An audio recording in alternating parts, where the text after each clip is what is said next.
আসসালামু আলাইকুম। সবার আগে বাছাই করা 10টি আন্তর্জাতিক খবর জানিয়ে দেব। প্রথমেই থাকছে শিরোনাম।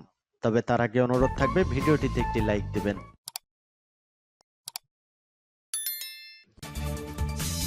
সংবাদের শুরুতেই জানিয়ে দেব সংবাদ শিরোনাম। আইএসের 15টি অস্ত্রাগার ধ্বংস করল মার্কিন সিরীয় যৌথ বাহিনী। এরপর জানিয়ে দিব ইতিহাসের সবচেয়ে ভয়াবহ জনবল সংকটে ইসরায়েলি সেনাবাহিনী। তারপর জানিয়ে দিব মার্কিন হুমকি মোকাবেলায় আন্তর্জাতিক জোটের দ্বারস্থ ভেনেজুয়েলা। আরও জানিয়ে দিব মার্কিন চাপ সত্ত্বেও জাতিসংঘের জলবায়ু প্রতিবেদন তৈরি করছেন বিশেষজ্ঞরা। এবং সর্বশেষ শিরোনাম, এবার যুদ্ধবিমানে শক্তিশালী হচ্ছে তেহরান, কি কৌশলে এগোচ্ছেন খামেনেই। আইএসের 15 অস্ত্রাগার ধ্বংস করল মার্কিন সিরীয় যৌথ বাহিনী। সিরিয়ার দক্ষিণাঞ্চলের সশস্ত্র সংগঠন ইসলামিক স্টেট আইএসের 15টি অস্ত্রাগার ধ্বংস করেছে মার্কিন সিরীয় যৌথ বাহিনী। মার্কিন সামরিক বাহিনীর কেন্দ্রীয় কমান্ড সেন্টকম শুক্রবার 28 নভেম্বর এ তথ্য জানিয়েছে। সেন্টকমের বিবৃতিতে বলা হয়েছে, গত 24 নভেম্বর থেকে 27 নভেম্বর পর্যন্ত সিরিয়ার দক্ষিণাঞ্চলে অভিযান চালিয়ে ইসলামিক স্টেটের 15টি অস্ত্রাগার ধ্বংস করেছে মার্কিন সিরীয় যৌথ বাহিনী। এই অভিযানে 130টিরও বেশি মোটর এবং রকেট এবং অজস্র assault rifle, machine gun, anti tank mine এবং বোমা তৈরির সরঞ্জাম ধ্বংস করা হয়েছে। সিরিয়ায় গৃহযুদ্ধ চলাকালীন 2013 সালে উত্থান ঘটে আইএসের। উত্থানের মাত্র এক বছরের মধ্যে দক্ষিণ সিরিয়া এবং ইরাকের বিস্তীর্ণ এলাকা দখল করে রাষ্ট্র স্থাপন করে এই সশস্ত্র গোষ্ঠী। আইএসের হামলায় সিরিয়া, ইরাক এবং বিশ্বের বিভিন্ন দেশে শত শত মানুষ নিহত হয়েছেন। এই গোষ্ঠীকে সমূলে ধ্বংস করতে 2015 সাল থেকে সিরিয়া, ইরাকে অভিযান শুরু করে যুক্তরাষ্ট্র। পরে এতে যোগ দেয় রাশিয়াও। তবে রুশ বাহিনীর অভিযান সিরিয়ার মধ্যে সীমাবদ্ধ ছিল। টানা কয়েক বছরের অভিযানের জেরে কার্যত কোমর ভেঙে গেছে আইএসের। যে বিস্তীর্ণ এলাকা আইএস দখল করেছিল তার মাত্র 5 ভাগের 1 অংশ কোনো রকমে টিকিয়ে রাখতে পেরেছে এই গোষ্ঠীটি। 2024 সালের ডিসেম্বরে এক অভ্যুত্থানে সিরিয়ায় প্রেসিডেন্ট বাশার আল আসাদের নেতৃত্বাধীন সরকারের পতন ঘটেছে। বর্তমানে দেশটির অন্তর্বর্তী প্রেসিডেন্টের দায়িত্ব পালন করছেন আহমেদ আল শারা। সম্প্রতি তিনি হোয়াইট হাউসে মার্কিন প্রেসিডেন্ট ডোনাল্ড ট্রাম্পের সঙ্গে সাক্ষাৎ করেন।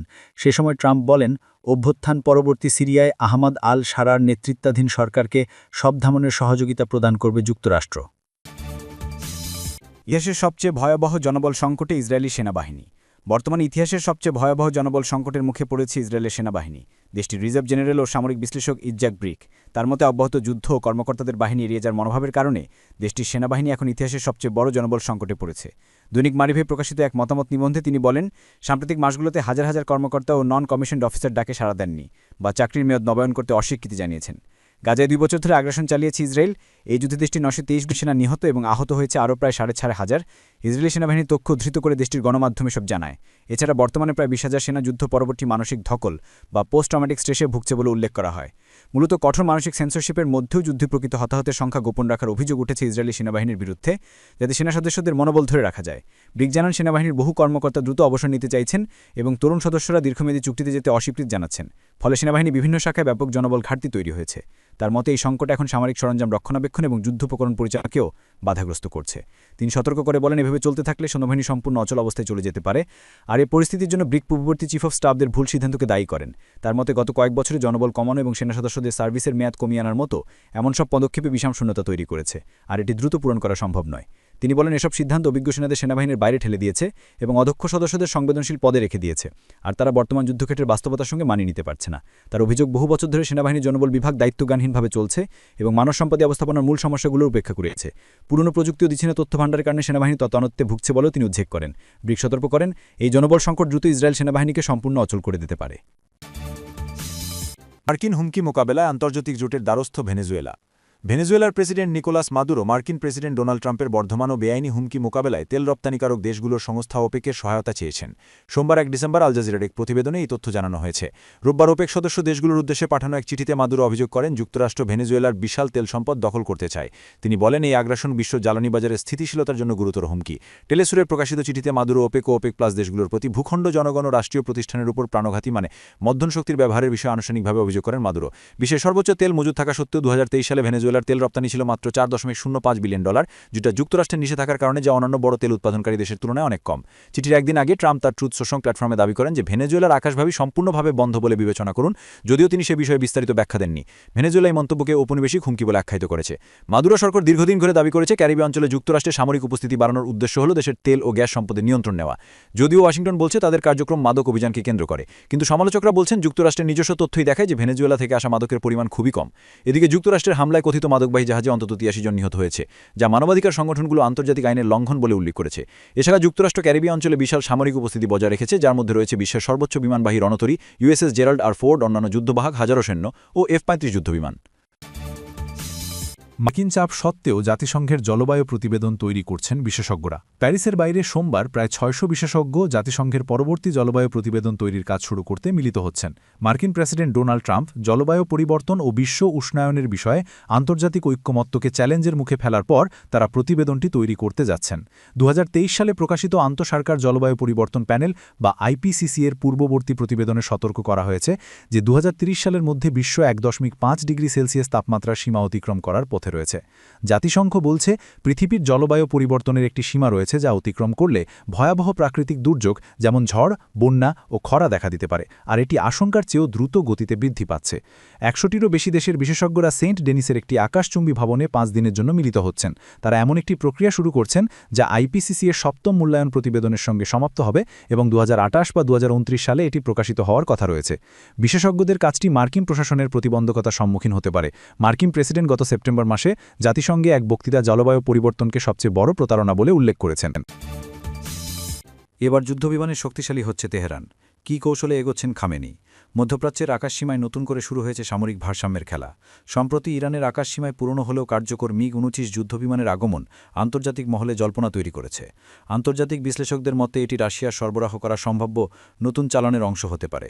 যদিও আন্তর্জাতিক কোনো স্বতন্ত্র সূত্র এটি নিশ্চিত করেনি, তবে ইরানের রাষ্ট্রীয় বার্তা সংস্থা তাসনিম এই নতুন MiG-29 যুদ্ধবিমান উড্ডয়নের বিষয়টি নিশ্চিত করেছে। আসলে ইরান কয়েক বছর আগে থেকেই রাশিয়ার কাছ থেকে প্রাথমিকভাবে প্রায় 36 থেকে 48টি Su-35S সিরিজের যুদ্ধবিমান সংগ্রহের আগ্রহ প্রকাশ করে আসছিল। তবে ইউক্রেন যুদ্ধের বর্তমান জটিল পরিস্থিতি এবং রুশ বিমান বাহিনীর নিজস্ব চাহিদা বৃদ্ধির কারণে ওই সরবরাহ প্রক্রিয়া সাময়িকভাবে বিলম্বিত হয়েছে বলে ধারণা করা হচ্ছে। এসব কারণে রাশিয়া সাময়িক সমাধান পূরণের লক্ষ্যে তাৎক্ষণিকভাবে কিছু MiG-29 যুদ্ধবিমান সরবরাহ করতে পারে বলে একাধিক আন্তর্জাতিক মিডিয়া ও সামরিক থিঙ্ক ট্যাঙ্কের প্রতিবেদনে উঠে এসেছে।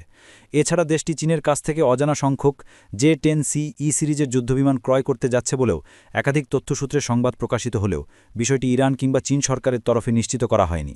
সম্প্রতি ইসরায়েল ও ইরানের মধ্যে স্বল্পমেয়াদী সংঘাতে ইরানের আকাশ প্রতিরক্ষা ব্যবস্থার কিছু সীমাবদ্ধতা আন্তর্জাতিক বিশ্লেষকদের দৃষ্টি আকর্ষণ করে। সংঘাতের সময় ইরানের বেশ কয়েকটি প্রতিরক্ষা ব্যবস্থা অস্থায়ীভাবে কার্যকারিতা হারায় বলে বিভিন্ন রিপোর্টে উল্লেখ করা হয়। একই সময়ে দেখা যায় ইরান তার নিজস্ব প্রযুক্তিগত সক্ষমতাকে কাজে লাগিয়ে ইসরায়েলের বিরুদ্ধে বিভিন্ন ধরনের কম্ব্যাট ড্রোন, ক্রুজ ও ব্যালিস্টিক মিসাইল হামলা পরিচালনা করে, যা দেশটি সুস্পষ্ট উচ্চস্তরের সামরিক ও প্রযুক্তিগত সক্ষমতা প্রদর্শন করে। তবে এই ঘটনাগুলো ইরানকে তার বিমান বাহিনী এবং আকাশ প্রতিরক্ষা কাঠামো পুনর্বিন্যাস ও প্রযুক্তিগত ঘাটতি মূল্যায়নের প্রয়োজনীয়তা অনুভব করিয়েছে, যার ফলে দেশটি এখন তার বন্ধুভাবাপন্ন দেশ, বিশেষ করে রাশিয়া এবং চীনের কাছ থেকে খুব দ্রুত শতাধিক যুদ্ধবিমান এবং আকাশ প্রতিরক্ষা ব্যবস্থা সংগ্রহ করতে চায়।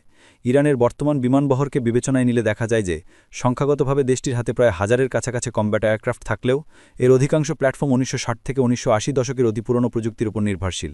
ইরানের বিমান বাহিনীতে সক্রিয় থাকা এই পুরনো এয়ারফ্রেম, অ্যাভিওনিক্সের সীমাবদ্ধতা, খুচরা যন্ত্রাংশের সংকট এবং ইঞ্জিন প্রযুক্তির ঘাটতি এসব বিমানকে আধুনিক যুদ্ধক্ষেত্রে চাহিদার তুলনায় অনেকটাই পিছিয়ে দিয়েছে। তাছাড়া আন্তর্জাতিক নিষেধাজ্ঞা এবং অর্থনৈতিক অবরোধের কারণে দেশটি গত এক যুগে কোনো নতুন প্রজন্মের যুদ্ধবিমান বা এরিয়াল সিস্টেম ক্রয় বা সংগ্রহ করতে পারেনি। বিমান বাহিনীর ফিক্সড এয়ার উইং সক্ষমতা বিবেচনায় পিছিয়ে থাকলেও ইরান সাম্প্রতিক সময়ে নিজস্ব প্রযুক্তির কম্ব্যাট ড্রোন ও মিসাইল প্রযুক্তিতে উল্লেখযোগ্য অগ্রগতি অর্জন করেছে। বিশেষ করে শাহেদ, মহাজর, কামানি এবং পোট্রো সিরিজের ড্রোন আঞ্চলিক নিরাপত্তা বিশ্লেষণে গুরুত্বপূর্ণ ভূমিকা পালন করছে। বিশেষজ্ঞদের মতে মধ্যপ্রাচ্যের জটিল নিরাপত্তা বিন্যাসে ইরান বহু বছর ধরে নিষেধাজ্ঞা এবং বিভিন্ন চ্যালেঞ্জের মুখে থেকেও নিজস্ব প্রতিরক্ষা কাঠামো বা সামরিক সক্ষমতা সফলতার সাথে বজায় রাখতে সক্ষম হয়েছে। আর এর পাশাপাশি অতি সাম্প্রতিক যুদ্ধ থেকে অভিজ্ঞতা নিয়ে দেশটি আকাশ প্রতিরক্ষা শক্তিশালী করার দিকে আরও বেশি মনোযোগী হয়ে উঠেছে।